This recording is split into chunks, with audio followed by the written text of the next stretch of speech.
Senhor presidente, faço questão de vir aqui da tribuna, local de trabalho confiado a mim, por 1.843.735 eleitores, fazer um comunicado que vai decepcionar os que torciam pela minha ida para os Estados Unidos, achando que assim eu ficaria distante da vida política no Brasil.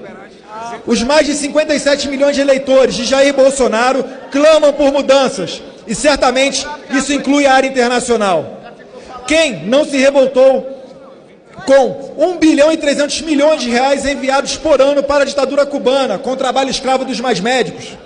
O financiamento do BNDES para Odebrecht construir o Porto de Mariel em Cuba e outras obras usando o mesmo esquema, como o metrô de Caracas na Venezuela, a hidrelétrica na Nicarágua, perdão de dívidas de ditaduras africanas. Dinheiro esse suspeito de retornar dentro de caixas de uísque para Lula, conforme confidenciou em sua delação Antônio Palocci. Era o Brasil se aproximando dos regimes autoritários que são a escória do mundo, regimes que massacram as liberdades individuais. Para reverter essa imagem, senhor presidente, é importante ter um bom embaixador em Washington, alinhado com esse sentimento da população. Nos Estados Unidos está a ONU, a OEA, os embaixadores que têm contato direto com seus chefes de Estado. Lá está a imprensa do mundo inteiro. Está também o homem da maior potência militar e econômica do mundo. Cito como exemplo dessa importância a atuação de Donald Trump no G7, que brecou as intenções de internacionalização da Amazônia. Este é apenas um caso de como Washington é um posto-chave no mundo e jamais foi negligenciado, seja pela direita ou pela esquerda brasileiras, que lá fazem gestões propositalmente positivas ou negativas como expressão da sua política internacional. Além disso, senhor presidente, existe também a história dos nossos países.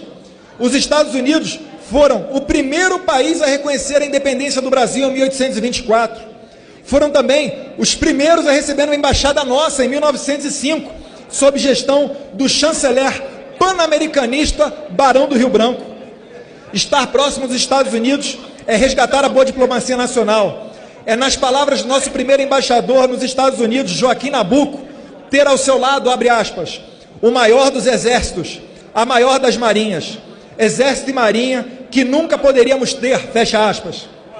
Tradição esta, ciente que o posto de embaixador exerce uma missão política, como já nos exemplificou embaixadores de fora de carreira, como Walter Moreira Salles e Oswaldo Aranha.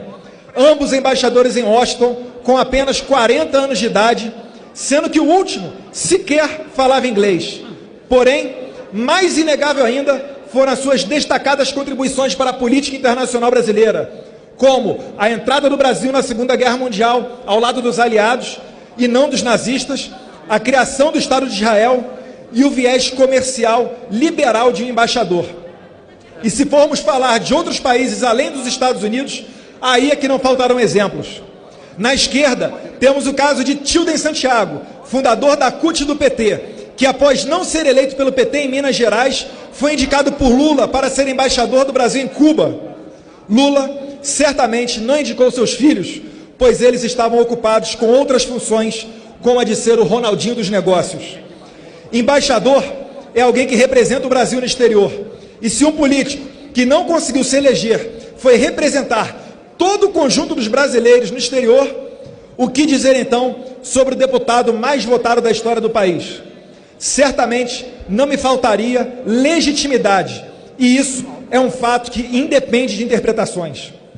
Portanto, este que aqui vos fala, filho de um militar do Exército Brasileiro e deputado federal, e que foi zombado por ter tido aos 20 anos de idade um trabalho digno e honesto em um restaurante fast food nos Estados americanos do Maine e Colorado, diz que fica no Brasil para defender os princípios conservadores, para fazer do tsunami que foi a eleição de 2018 uma onda permanente.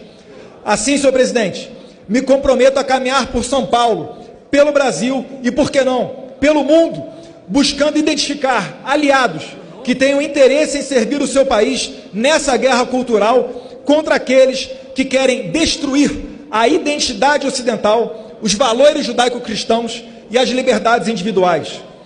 Gostaria ainda de agradecer a todos que entenderam a importância da minha indicação para esse posto-chave e acreditaram que eu poderia desenvolver esse trabalho em Washington em prol do Brasil. Muito obrigado aos apoiadores, aos internautas, ao presidente Jair Bolsonaro pela indicação e por não se curvar ao politicamente correto, aos senadores Davi Alcolumbre, Nelsinho Trade, Lucas Barreto, Márcio Bittar, Chico Rodrigues e Vanderlan.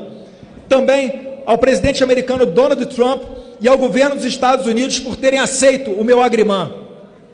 Agradeço igualmente os senadores que conversaram comigo e me receberam gentilmente em seus gabinetes, ao ministro do Interior da Itália, Matteo Salvini, ao ex-embaixador da Argentina no Brasil, Carlos Magarinho, e ao chanceler Ernesto Araújo. Todos vocês foram muito importantes neste momento que vivi e certamente contribuem para deixar aberta esta porta para quem sabe no futuro. Podem ter certeza que esta não foi uma decisão fácil, mas eu conto com o apoio dos amigos para botar adiante essa empreitada. E agora, aguardo para ver a análise dos especialistas que diziam que a minha indicação para os Estados Unidos estava no meio de uma espécie de acordão entre o presidente Jair Bolsonaro e a velha política. E aproveitando essa sessão, por que não, para aqueles que estavam até agora há pouco dizendo que a minha ida para a Embaixada Norte-Americana dependia da aprovação do Acordo de Alcântara. Estavam mentindo, tentando enganar o povo brasileiro. Então, senhor presidente, fico no Brasil e, com certeza, para levantar adiante as bandeiras do conservadorismo e apoiar o presidente Jair Bolsonaro. Muito obrigado. Vou encerrar a votação. Fufuca, enquanto os deputados estão voltando ainda,